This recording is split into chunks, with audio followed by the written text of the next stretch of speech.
संघ प्रदेश दमन एवं दीव की एससी, एसटी एवं ओबीसी की अनामत सीटों पर बाहरी लोगों को स्थान दिए जाने पर नानी दमन के दिलीप नगर स्थित यूथ एक्शन फोर्स कार्यालय में हुआ प्रेस कॉन्फ्रेंस का आयोजन। एक्चुअल में आप सबको पता ही है कि दमन में काफी समय से ये बातचीत चल रही है और अभी जो पीएसआई की भर्ती हुई है उस पीएसआई की भर्ती में दो व्यक्ति जो लगे, एक मकवाना और एक पाटिल, जो हमारी दमन दीव की ओबीसी की जो लिस्ट है, जो सूची है, उसमें उस जाति का कहीं पर भी नाम अर्जित नहीं है या तो उस मेमोरेंडम में उनका नाम है ही नहीं। फिर भी पीएसआई की भर्ती में इन लोगों ने मकवाना और पाटिल का सिलेक्शन किया और उनको ऑर्डर भी दे दिया।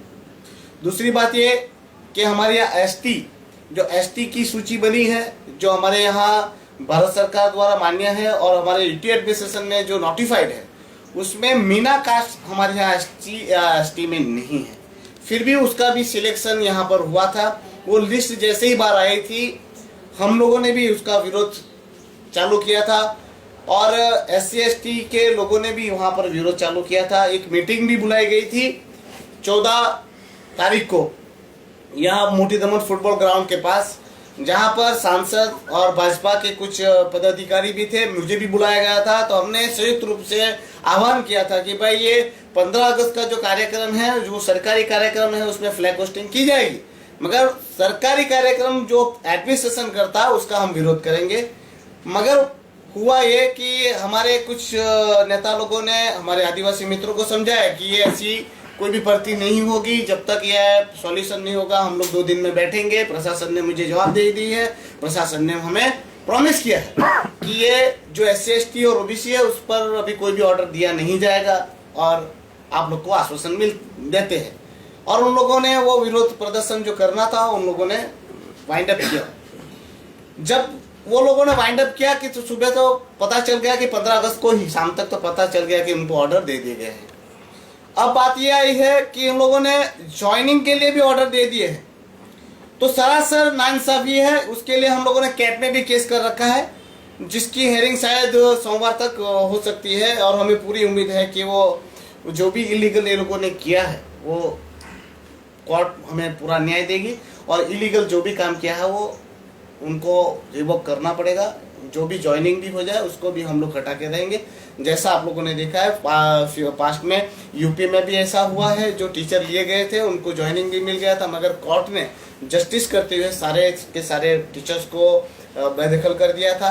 एक दिल्ली में भी ऐसा ही हुआ था, पीएसआई की भी पोस्ट थी जिसमें ज्वाइनिंग हो गए थे, वो ट्रेनिंग में चले गए थे, मगर कोर्ट ने उनको ऑर्डर को रद्द किया था। ऐसा ही हमारे दमन में हो रहा है। दमन दीव में दूसरा एक नोटिफिकेशन आया, उसके बाद सडनली फटाफट से उस नोटिफिकेशन में ये कहा गया है, 5वां नंबर का जो क्लोज है उसमें हम लोगों ने एक ऑफिस मेमोरेंडम ये निकाला। उसमें ये कहा है कि सी और डी कैटेगरी की पोस्ट में स्थानीय लोगों को लिया जाएगा, जबकि पूरे भारत में मैं ये कहना चाहता हूं कि पूरे भारत में जो भी पोस्ट होती है, जो जाति आधारित आरक्षण होता है, वो केवल और केवल स्थानीय ओरिजिन लोगों के लिए होता है जो बाय बर्थ वहां पर रहते हैं। मगर इन लोगों ने ए और बी कैटेगरी का तो पूरे का पूरा नामो निशान मिटा ही दिया, और दिया उसमें भी किसमें दिया, सी और डी कैटेगरी में। और उसमें भी उन लोगों ने ये बदमाशी की है कि यहाँ पर लिखा है कि भाई एससी एसटी का जो पोस्ट है 1987 के संविधान के आर्टिकल एक्ट के हिसाब से जो भी कास्ट आती है दमन दीव में नोटिफाइड है, उनको एससी एसटी और ओबीसी का बेनिफिट मिलेगा। मगर बदमाशी उन लोगों ने यहाँ की है, उन्होंने लिखा है in so far as members thereof are resident of UT of Daman and Diu. कहने का मतलब दमन में कोई भी रहता हो जिसके पास रेसिडेंट प्रूफ हो तो ये सब एससी एसटी और ओबीसी का हकदार रहता है। कहने का मतलब कि अभी हमारी पटेल, टंडेल, हलपति, महिवंशी, ये सारी कास्ट है, गुजरात में भी है, पूरे भारत में है। तो वहां का दाखिला लेके वो उनका कास्ट सर्टिफिकेट लेके आए और दमन में 6 महीना रहे और ये यहाँ का रेसिडेंट ले ले तो भी वो एससी एसटी और ओबीसी का हकदार हो जाता है। जबकि पूरे भारत में ऐसा है कि जो बाय बर्थ वहां पर पैदा हुआ हो उनके उनको ही यह हक मिलता है। अब एडमिनिस्ट्रेशन ने ये नोटिफिकेशन करने की जरूरत क्या पड़ी, अचानक उन लोगों ने ये नोटिफिकेशन क्यों किया? तो उसकी वजह थी कि हम लोगों ने, वो भी मैं ही कोर्ट में गया था, हम लोगों ने ही कोर्ट में गए थे। वो मीना करके कास्ट का जो व्यक्ति था, उसने एमबीबीएस सीट के लिए आवेदन दिया था और वो दमन की सीट, वो एमबीबीएस वाली सीट ले जा रहा था।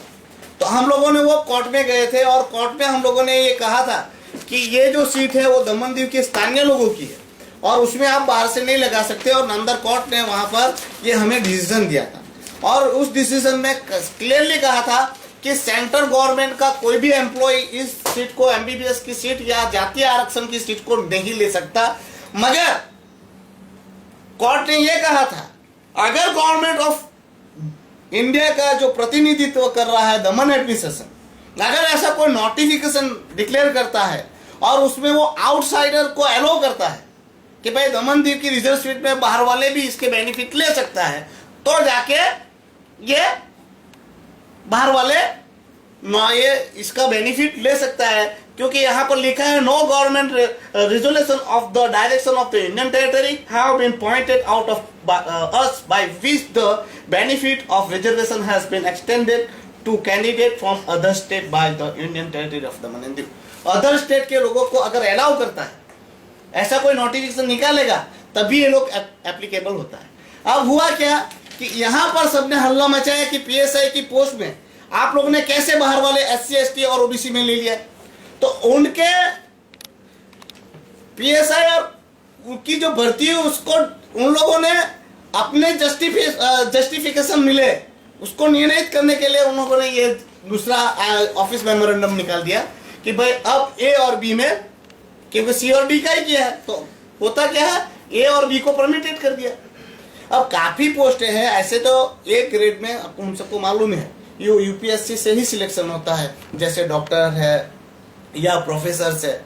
मगर बी में तो हमारा ही हक है जो पूरे भारत में है। और काफी 6 पे आने के बाद टीचर्स है या पीएसआई है, ऐसे काफी यूडीसी है, वो काफी पोस्ट जो सी ग्रेड में थी तो पेमेंट की वजह से बी में चली गई थी, वो सारी पोस्टें निकल गई। और ये दूसरा जो इन लोगों ने नोटिफिकेशन किया जिसमें ये लिखा है कि कोई भी रेसिडेंट यानी दमन दीव की सारी सीटें अब दमन दीव के स्थानीय लोगों के लिए नहीं रही। हमारा प्रश्न यह था कि पहले दमन की सारी पोस्ट ए हो या बी हो, सी हो या डी हो, सारी पोस्ट दमन दीव के स्थानीय लोगों से ही भरी जाती थी, डोमिसाइल था। फिर इन लोगों ने लाए नया रूल्स के ए और बी में तो ओपन होगा और सी और डी में डोमिसाइल होंगे और बी की भी पोस्टों को डोमिसाइल मांगा जा रहा था। फिर समय आया, थोड़े ही समय के बाद डोमिसाइल को उन लोगों ने निकाल कर डोमिसाइल के 20 मार्क दे दिए और साइड लाइन करके भर्तियां चालू की। अब तो डोमिसाइल भी निकल गया, अब तो डायरेक्ट ये आ गया कि भाई कोई भी हो यहाँ का रेसिडेंट होना चाहिए।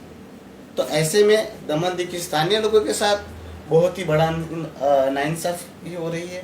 हम सब देख रहे हैं कि पड़ोसी राज्य गुजरात या राजस्थान में वो लोग अपने आरक्षण के लिए लड़ रहे हैं। तो मैं ये दमन एडमिनिस्ट्रेशन से पूछना चाहता हूँ, वो सब क्या बेवकूफ है जो आरक्षण के लिए लड़ रहे हैं? अगर आरक्षण में पूरे भारत से लोग ही उसमें कम्पीट करते हो और उनको ही हक मिलता हो तो वो अपने क्षेत्र में आंदोलन क्यों कर रहे हैं? लोगों को हक दिलाने के लिए कर रहे हैं। जबकि वहां पर तो हमारा भारतीय संविधान ये कहता है 49% से ज्यादा आरक्षण नहीं हो सकता। जबकि गुजरात गवर्नमेंट ने 10% बढ़ाया था मगर वो 49 की सीमा के बाहर जाता था, इसलिए सुप्रीम कोर्ट ने मना किया। जबकि हमारे यहाँ तो सिर्फ 39% है। जबकि ओबीसी की कास्ट है 29 जितनी कास्ट और साथ में हो गई, तो दमन में जो ओबीसी कास्ट है वो तो पॉपुलेशन का संख्या ज्यादा है, तो उसको तो 10% और भी बढ़ाना चाहिए। तो हमारा विरोध ये है कि दमन एडमिनिस्ट्रेशन ने जो भी नोटिफिकेशन किया है उसको रिवोक किया जाए और दमन दीव के स्थानीय लोगों के साथ न्याय हो और जो भी जाति आधारित यहाँ पर हमारा हक है जो हमें संविधान ने दिया है वो मिलना चाहिए। और जो भी पोस्टें अभी भरी जा रही है उसको भी न्याय मिलना चाहिए और सारी पोस्टों में जो बाहर वाले लगे हैं उनको वापस उनको निष्कासित करके उनकी जगह पे स्थानीय लोगों को लिया जाना चाहिए। उमेश जी, कल ही एमबीबीएस का जो 2 सीट थी वो उसको प्रशासन ने नाबूद कर दिया, उसके ऊपर क्या कहना? मैं वही कह रहा हूँ कि एडमिनिस्ट्रेशन ने अभी 2 कांड और कर डाले। एक तो हमारी एमबीबीएस की सीट थी दमन में, जो 2 सीटें एक SC/ST की होती है और 2 OBC की रहती है। SC/ST का क्या है, वो रोटेट होता है, एक साल SC तो दूसरे साल ST, और 2 OBC की सीट थी। अब OBC की वो 2 सीटें भी निकाल दी गई। तो अब हमारे दमन में तो OBC के बच्चे MBBS बन ही नहीं सकते। अब दूसरा काम ये क्या है, ये है स्टेनोग्राफर का, ये लोग कौन है, एक्सरे टेक्नीशियन की एक पोस्ट अभी हो रही है, जिसमें लोगों ने फॉर्म लिया है। उसमें आप साफ साफ देख सकते हैं, जबकि ऑफिस मेमोरेंडम में C और D कैटेगरी का निकाला था, उसमें अभी इन लोगों ने ये निकाला है कि वेद प्रकाश अकेला OBC from Bihar, Milind A Gupta OBC of UP, Binu MC मुलाहू OBC of Kerala, Pankaj Kumar Rajbhar OBC of UP. अब एडमिनिस्ट्रेटर ने एक और तमाचा मारा है। ये कितना स्लो कहता है इंटॉलरेंस, मगर इंटॉलरेंस तो ये है, भारत सरकार ने सिर्फ एक बात का हमें हक दिया था, भारत सरकार से हमें सिर्फ एक ही हक मिला था, ये SC/ST और OBC जाति का आरक्षण। उसके सिवा भारत सरकार ने हमें दमनदी में कोई अधिकार दिए ही नहीं थे। हमारा जो भी था वो छीना हुआ था। उसमें भी ये ऐसा करते हैं तो ये बिल्कुल भी सहने के लायक नहीं है। तो हम लोगों ने कल इसी बाबत पर मीटिंग बुलाई है, सर्वदलीय बैठक है, और उसमें हम उम्मीद करते हैं कि सारे प्रतिनिधि आएंगे और कल इस पर डिस्कशन होगा, और कल ही हम रूपरेखा तैयार करेंगे कि अब आंदोलन का स्वरूप क्या होना चाहिए। मगर ये अन्याय हम लोग सहेंगे नहीं। पास्ट में हमने बहुत सारे आंदोलन किए हैं, मगर ये आंदोलन दमन की हिस्ट्री में एक अनोखा आंदोलन होगा, और दमन का एडमिनिस्ट्रेशन इस बार ये ऐसा आंदोलन सह नहीं पाएगा। मुझे डर है कि दमन का एडमिनिस्ट्रेशन और दमन के पॉलिटिशियंस शायद दमन द्वीप छोड़ देंगे, और दमन की धरती पे वो पाँव नहीं रख पाएंगे। ऐसा आंदोलन होने जा रहा है।